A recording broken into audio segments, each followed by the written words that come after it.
What's going on, everyone? Juice Bags here, and welcome back to some Dungeon Defenders 2. We are back on the Aquarion throne room, and let's try out some bees, y'all. In fact, let's do this. Let's borrow Fleeting Nature here from the old Nimbus. And yeah, let's get it. So this one we're going to be going with, once again, the bees. We got anti-chaos, anti-melee, and defense rate, with mass destruction, and fleeting nature. Now, I am going to take advantage of a little World Tree McBufferson on this one. We do have thick vines, but we don't have any automation, so I need to make sure I put my trees somewhere where they're not going to get slapped on. And then, since we're not using an automation World Tree, I'm going to have to use some sort of a wall, so busting out the Werewolf Commanders. Let's go ahead and build it out and see what we can do. Where do I even want to start? I feel like I got to start over on these side lanes here. Let's do it. We'll start off with a couple of werewolves. You know, in fact, do we even need a werewolf on this side? I feel like we would free up a lot of DU if we went with just like a tree.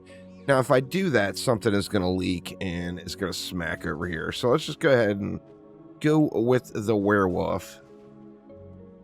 And I don't know how many bees we're going to be able to fit in per side either. Let's see. What do we want to do? Now, we want to put that tree in a position where we're still going to get some benefit out of thick vines. So once we get some upgrades in, they'll give a little bit of assist at the walls. In fact, let me go a little bit more this way. I want this lane to have better coverage than this lane does. And then how about those bees? Well, first things first, let's get our destructive pylon in there, which also has range pylon, and that'll help that thick vines out a little bit. Yeah, so that pumps it out to there. Very nice.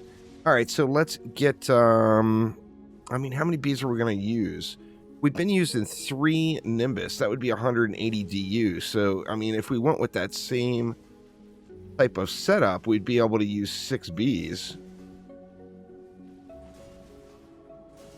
I think 6 might be a little overkill, though. Let's go ahead and give him a boost star, and we'll give him a buff beam. You know what? Let's just go 5. Let's free up a little bit more DU for the middle. We'll go 5 bees just like that. Now let's head on over to this lane and rinse and repeat. Do the exact same thing over here. Over here, we get a little bit of protection, hiding our tree back over here, but we're still going to put those werewolf commanders down. And then the reflect beams. Now, in the main lanes, I still do want to use thick vines, but obviously without having automation, I got to be very careful with the placement of them. Let's go ahead and get our range pylon down there. And then what did we do? We did 5 bees. Let's just do the same thing over here. Maybe 3, 4. Actually, we can get our put them like that. That way we can get our buff beam and or a boost star in a little bit closer, and maybe we'll get yeah, that should be plenty close enough to pick up the pylon. And then let's get our buff beam down. All right, so we got a ton of DU left. Plenty. So these trees, I'm going to still use thick vines.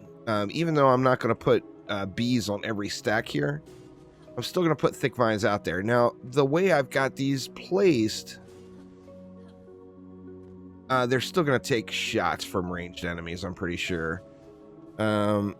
Let's see. Let's give them all a pylon to get that extra range out of them.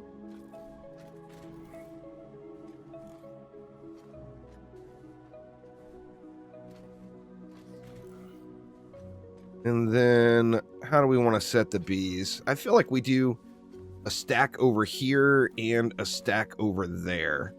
We got, what, 420. So let's just say 200 DU. If we did 200 DU, that would give us, what, like 4 Bs on either side? And still be able to put in a boost and a buff? Something like that? Not sure what I think about that. Not sure on the thoughts here. Let's see. Now we look at the range. The range on the Bs, of course, is incredible. Leaves me the 220 for over here. So, I mean, I could probably go a little bit thicker over here. I'm glad I only went 5 on the inside now. Let's see. Let's just go ahead and get one more B in over here. So, a little bit lopsided. Actually, you know what? We do need to save some DU. That would keep me having to sell anything if I just went with the 4. Basically, I want to have 60 DU left over for the boss wave, and that is because I'm going to throw down a tree and an obelisk. Now, I mentioned the tree. I don't think I really went into why, but the reason I'm going to use the tree for damage is the World Tree McBufferson. Now, we can't place it all the way up in the boss area, but it does have a lingering effect. The World Trees here above now lingers for an additional 8 seconds after leaving its radius. So we can get the buff and then run out into, you know, the boss area. With that in mind, we do want to throw... We want to make sure we have our Mystic in the deck as well. All right, so that leaves 20. Let's just leave it for now. So I'm going to need, what, 60? So I'm going to need to sell 40 DU. I think what I'll do is the 5B side. Or actually, I never did the 5B side. I think what I'll probably do is just get rid of the extra trees. Or at least one of them. Get rid of one of these additional thick vines here.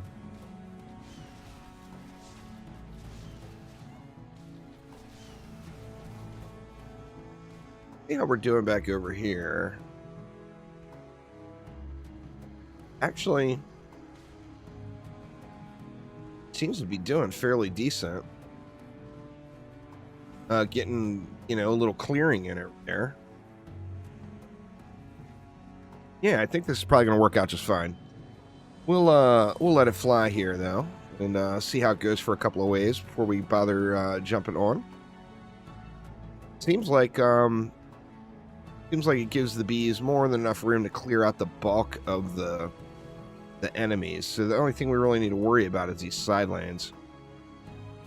I also want to look and see if these werewolves actually do anything. Because that's 70 DU. That's 140 DU total. I mean, that's a lot. You know, I could add in an awful lot of stuff. Yeah, it looks like this one is going to do something. Just barely.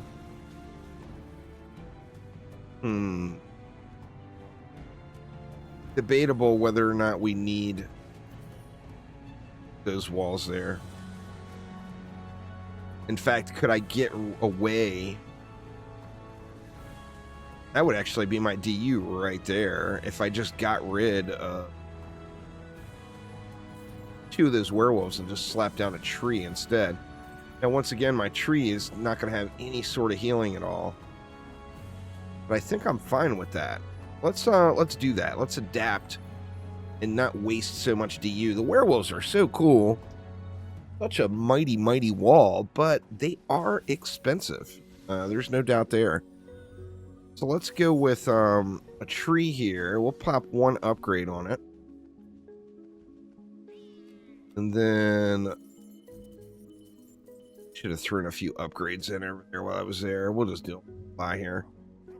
And then we'll get rid of this one and pop a tree in right here.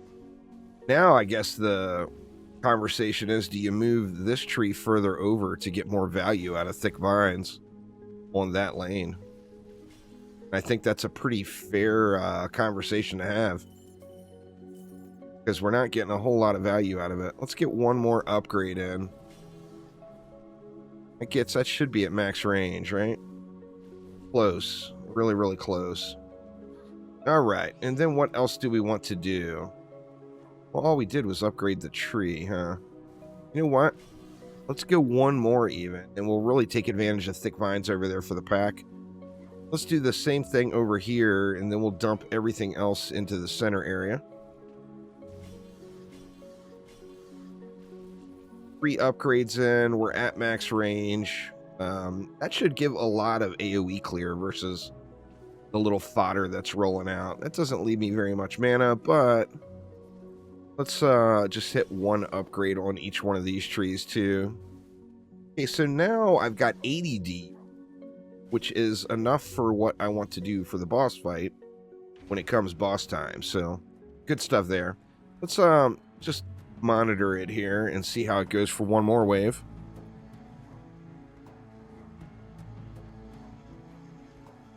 Now, this boss, as with all bosses, I always say this, the easiest way to beat the boss is bring a friend. Hero DPS is crazy power crept in Dungeon Defenders 2, so by bringing 2 players, you are not adding the difficulty of the additional DPS that you bring. In addition to that, a smart team with like 1 hero damage DPS and then a monk to boost that person, plus do their own DPS, is just a super crazy power combo. So if you build the proper team, you're going to trivialize any boss in the entirety of the game, and the entire game's content for that matter. It's just very powerful. So bring a friend, y'all. Bring a friend. If you're struggling at all on this one, that is always the answer. There's a lot of people that are under the delusions that multiplayer games are harder. Multiplayer games are only harder when your teammate is sitting AFK or completely incompetent. So build a team and you just beat the game. This seems to be going super smooth. I would like if more enemies were getting cleared out of the middle, though. I mean, I guess the only thing that's really making it is the sharks, right? I could get a little more value out of thick vines, probably. See how this chieftain does. Yeah, he's not going to make it.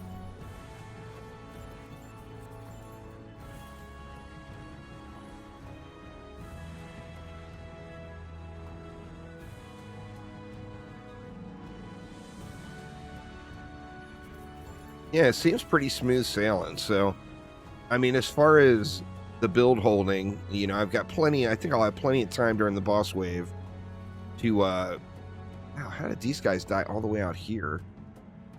Unless maybe that was from me out here. Not really sure. Oh, that was the siege roller. Yeah, that was the siege. All right, so let's continue on. I think I want to keep going on these trees just to get more out of thick vines and get better coverage. See, now we're upgraded enough. We're not at max range yet, but we're close enough where now we're at max range for sure, where we're completely double dipping. So this tree is reaching over to here. This tree is reaching over to here. And that's really what I was going for. Now remember, bees are a 30 DU defense, so they get a really good upgrade value. The cheaper a defense is, the more upgrade value you get out of it. Bees no different, but I think we've got a pretty solid snoozer going on here. So let's just go ahead and jump on forward to the boss wave.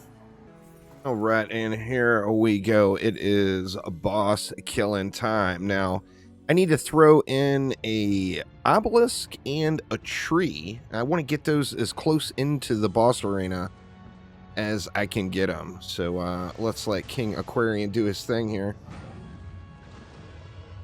I'm getting a little bit better about not jumping all over the traps and dying so much. However, you know, it's still a challenge. Let's see. Let's go right there. We'll kind of hide until that's built. And then we want to get a tree as well. We'll do the same thing. All right, so we got our World Tree McBufferson. We can now go ahead and engage the boss. We got all of our buffs, and yeah, we managed to cycle them out already. So what I'll do is go back and get the buffs again. Actually, I should do that right now, to be honest.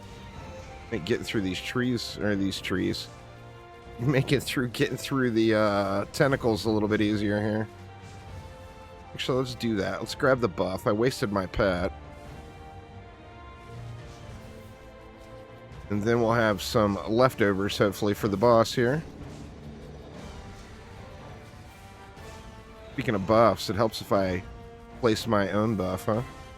Yeah, I feel like we lost, we probably lost the McBufferson.